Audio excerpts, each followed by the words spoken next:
गुजरात में international conference हुई। इस कॉन्फ्रेंस में हिस्सा लेने वाले सभी देशों के झंडा वहां पर फहराए गए। भारत पर तब अंग्रेजों का राज था, इसीलिए भारत के लिए ब्रिटेन का झंडा ही लगा था। लेकिन इस कॉन्फ्रेंस में भिकाजी कामा भी पहुंची थी अपने साथ ऐसा झंडा लेकर जिसे अब तक किसी ने नहीं देखा था। हरे, पीले, लाल और तिरंगे के इस ऊपर 8 कमल के फूल थे, नीचे चांद और सूरज, बीच में लिखा था वंदे मातरम। आज हम भारत के झंडे को जिस रूप में जानते हैं उससे अलग था, लेकिन यही भारत के पहला झंडे का पहला वर्जन था। इसी को बदलकर वह रूप मिला जिसे हम आज जानते हैं। लेकिन भिकाजी कामा इस कॉन्फ्रेंस तक पहुंची कैसे और उन्होंने यह झंडा क्यों बनाया, यह जानने के लिए हमें जानना होगा भिकाजी कामा की जिंदगी। 24 सितंबर 1861 को उस जमाने के बंबई में जन्म हुआ भिकाजी पटेल का। उनके पिता सौराबजी पटेल एक रईस पारसी व्यापारी थे। भिकाजी एक पढ़ी लिखी अमीर इन्फ्लुएंसर घर से नाता रखती थी। इन्होंने मुंबई के अलेक्जेंड्रा गर्ल्स इंग्लिश इंस्टीट्यूट से अपनी पढ़ाई पूरी की और 24 साल की उम्र में उनकी शादी हुई रुस्तम जी कामा से।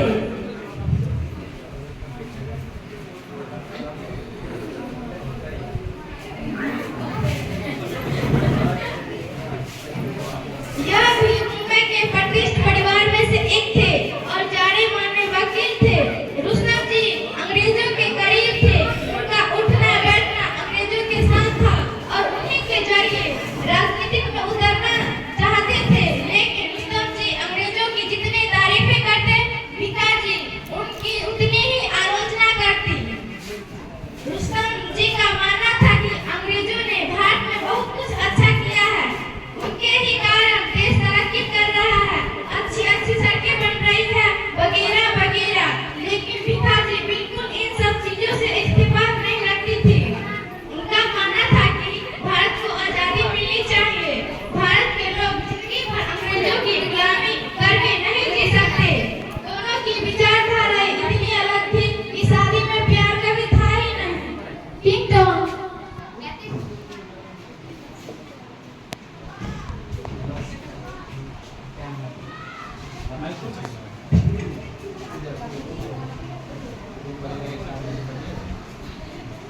मिल गया समय, आ गई अपनी क्रांतिकारी कामों को पूरा करके। तुम्हें याद तो रहा कि तुम्हारा एक पति भी है। रुस्तम नाराज क्यों हो रहे? आखिरकार घर की जिम्मेदारियों का अलावा इस देश के प्रति हमारी भी तो कुछ जिम्मेदारियां हैं। तुम किस देश की बात करती हो? इस देश का विकास हुआ है तो अंग्रेज की कृपा से।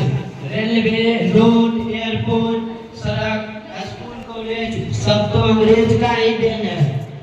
नहीं तो भारतीयों का विकास सोच सकती हो कैसे होगा? सोच सकती हूँ, अपने जरूरतों को पूरा करने के लिए भारतीय संसाधनों को ढूंढ रहे हैं ये लोग।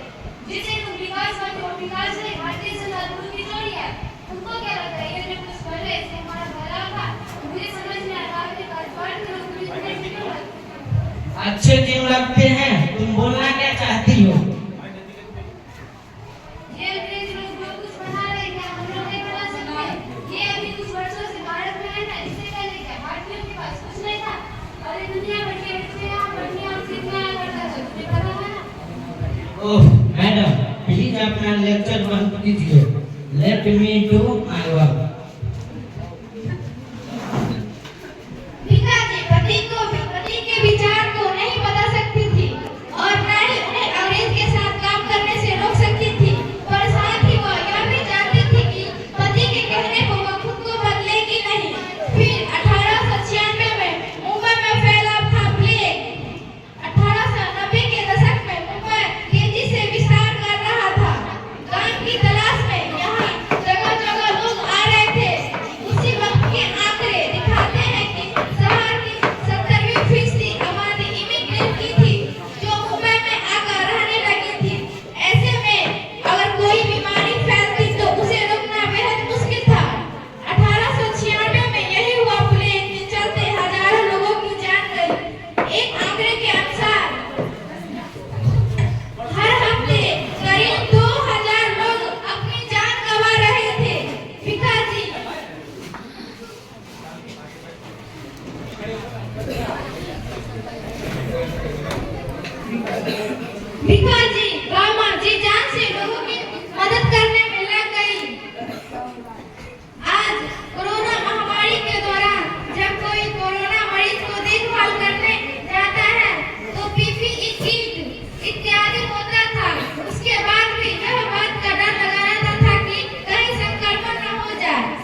अभी कुछ भी कहना मुश्किल है।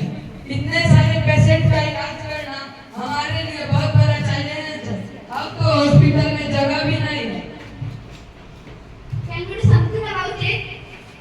Yes, Can we do a great temporary hospital for short duration to a very proper treatment for everyone, especially for the critical patient? Madam, you and your team is already doing a lot for this. अगर आपका सहयोग नहीं होता तो हम इतने सारे patient को नहीं बचा पाते। आपने डॉक्टर, नर्स का बहुत मदद किया है।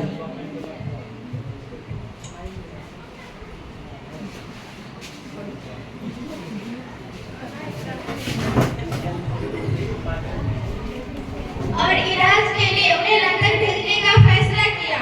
साल 1902 में भिकाजी गांव लंदन पहुंची। जो बात भिकाजी को उस वक्त पता नहीं थी, लंदन वह तो जा रही सिर्फ इलाज कराने के लिए, लेकिन अब उन्हें अपनी सारी जिंदगी भारत से दूर रहकर ही बितानी थी। उन्होंने देश से बाहर रहने को देश हित के एक मौके के रूप में इस्तेमाल किया।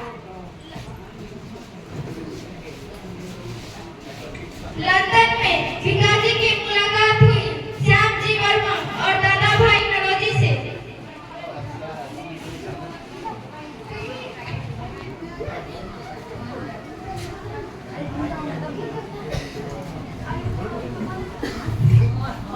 Ding dong.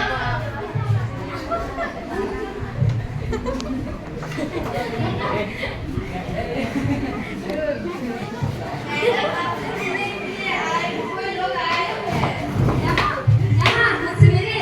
तुम चलो मैं आती हूँ। अरे दादा भाई आप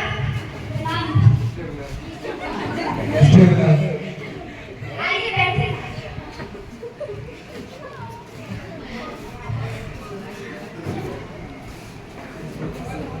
तुम कैसे हो? मैं ठीक हूँ, आप कैसे हैं? मैं भी ठीक हूँ। यहाँ मुझसे मिले। आपके हाथ एक बात खुशी हुई। हाँ, क्या करूँ, तुम्हारे कामों से कितना पड़ा तुम्हें तुमको रोक नहीं पाए। एक बात बोलूँगा, धन्यवाद नहीं मानिएगा ना। मुझे लगता है आप अपने भाषणों से क्रांति को एक नया अवसर दे सकते हैं, पर आपके भाषण में ब्रिटिश गवर्नमेंट की लॉयल्टी यानी वफादारी भी रहती है। पर आपके खिताब poverty and un-British rule in India पर मैं थोड़ा कंफ्यूज हो चुकी हूँ। आपके इस किताब ने पूरे विश्व को यह संदेश दिया है कि अगर भारत में गरीबी और खुशहाल है तो इसका कारण सिर्फ अंग्रेज है। दीपा जी, तुम बहुत जल्दी गुस्सा हो जाते हो। कोई भी लड़ाई जीतने के लिए दिल की नहीं दिमाग की जरूरत होती है। बात और वह दोनों के लिए सही समय का इंतजार करना होता है, इसलिए मैं बीच का रास्ता काटता हूँ। दीपा जी, आप मेरी बात आप ध्यान से सुनिए। श्याम जी की स्मरणा इंडियन होम ग्रोथ बना रहे। मैं चाहता हूँ कि तुम इसका सदस्य बनकर देश योगदान दो और अपना पक्ष दुनिया और ब्रिटिश गवर्नमेंट के सामने रखो। मैं तैयार हूँ। भारत भारतीयों का है और हमें अंग्रेज का शासन इस बर्दाश्त चाहिए। मैं तुम्हें अपना सहायक का भी जॉब ऑफर करता हूँ। अगर मेरे किसी काम से देश का भला और विकास होता है तो मैं खुशी खुशी तैयार हूँ। यह मेरा सौभाग्य है कि आप सभी को मुझ पर इतना विश्वास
proceeding of the House. Good morning, respected chairman and all the members in the house.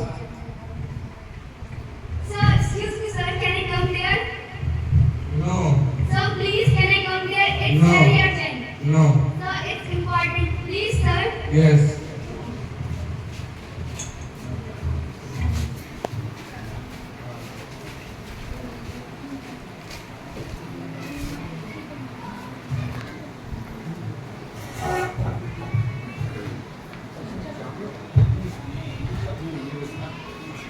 यह है I am Hilaji Khamo from India. यह है भारत की स्वतंत्रता का झंडा.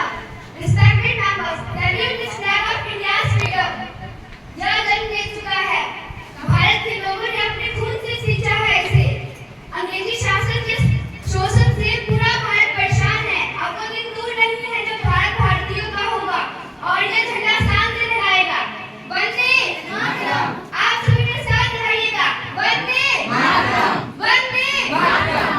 वंदे मातरम. धन्यवाद. कॉन्फ्रेंस में अंग्रेजी सरकार के लोग भी शामिल थे और उनके लिए यह बहुत ही चौंका देने वाला पल था. भिखाजी को इस बात का डर नहीं था कि उन्हें पकड़कर बाहर निकाल दिया जाएगा, बल्कि जिस कन्वेंशन के साथ उन्होंने खड़े होने को कहा, पूरे हॉल वाकई खड़ा हुआ और पहली बार भारत के झंडे को अंतर्राष्ट्रीय स्तर पर स्टैंडिंग ओवेशन दिया गया. इतना ही नहीं, उन्होंने अपने भाषण में यह भी बताया कि सूखे और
आप जागे हो जाओ प्रशांत।